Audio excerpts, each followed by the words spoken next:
The snowstorm had blanketed the town in silence.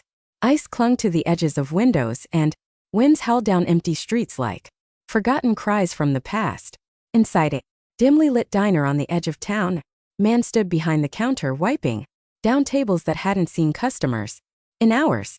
His hands were cracked from years of labor and his apron bore stains from 1,000 meals served with love. He turned toward the entrance as the bell above the door jingled faintly, and there they were, two shivering children, soaked, starving, and scared, faces pressed against the glass like ghosts of poverty. That moment would change everything. And yet, the man had no idea that one simple act of kindness on that cold winter day would echo across decades. 22 years later, a glistening black Rolls-Royce would pull up in front of that very same hotel. No longer a rundown diner, but a place of healing, warmth, and legacy. What happened in between is a story of pain, sacrifice, and redemption that you will never forget. Few believe that kindness can change a life, that second chances matter, and that even the smallest good deed can return a hundredfold. Please like this video, comment your thoughts, share with someone who needs hope today, and subscribe to Kindness Corner. Let's spread the power of compassion together. James Whittaker never planned on staying in that town. He had dreams once of becoming a chef in a bustling city, of owning a cozy restaurant where music floated through the air like laughter. But life had different plans. After his mother passed and his younger sister fell into addiction, James dropped everything to care for his baby niece. With bills piling up and his dreams slipping further away each day, he took a job as a waiter and cook at a worn-down roadside diner. It wasn't glamorous, but it was honest. And in a town where faces passed like fog, James's presence became a quiet anchor, someone who remembered names, who listened without judgment, and who served not just food but dignity. It was during one particularly brutal winter that he saw them, a boy around 11 and a girl barely 6. They huddled together outside the diner door, clothes thin and torn, eyes wide with the kind of fear only abandonment can teach. James felt something pierce through him, not pity but recognition. He had been them once after his father vanished, and hunger became a regular visitor in their home. Without a second thought, he opened the door, waved them in, and set down 2 bowls of soup so hot they made the windows steam. He didn't ask for their names, didn't press with questions. He simply said, "Eat. You're safe here." The boy, cautious at first, broke a piece of bread and handed half to his sister. Her tiny hands trembled as she clutched the spoon. James watched from a distance, eyes moistening. Over the next hour, the children devoured the food, their silence speaking louder than words. James packed up extra sandwiches, slipped a 20 into the bag, and told them they could come by any time. They never did. That night, he waited until closing, staring at the door every few minutes. But the next morning and the morning after that, they were gone. Still, the image of their faces remained with him, haunting, hopeful, and unfinished. Years passed. James kept working. The diner, once struggling, began to change.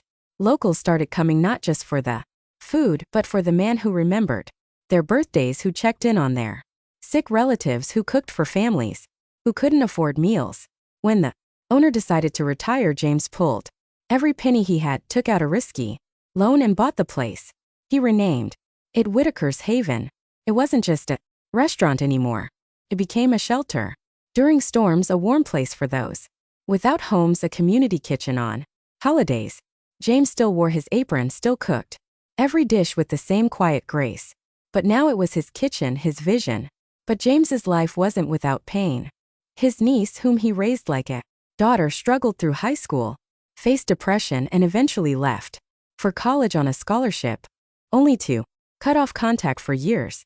He never stopped writing to her. Every birthday, every Christmas, he sent a letter and a gift, praying she was okay. Nights were often lonely, his body weary, his heart heavy with regrets. And yet he never lost hope. Hope was all he had. Then one crisp morning, 22 years after that snowy night, James was preparing the kitchen before dawn when a low hum echoed outside. He peered through the frosted window. Parked directly in front of the hotel was a Rolls-Royce, sleek, black, and almost out of place in their humble town.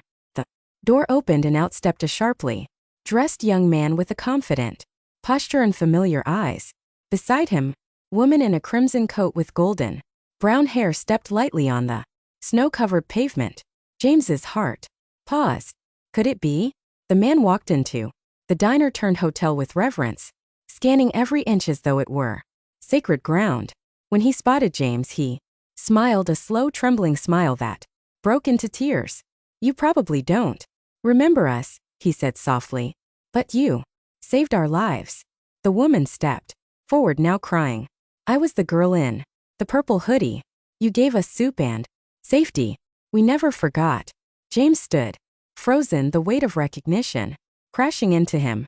The young man continued, my name is Elijah. My sister Anna and I were in the foster system for years after that. But that one act of kindness, it stayed with us. It gave us hope. It gave us a reason to survive. Elijah had become a tech entrepreneur.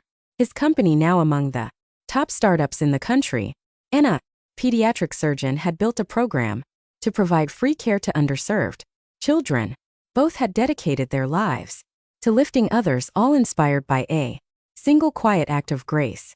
We searched for you for years, Anna said, voice shaking, and now we want to give something back.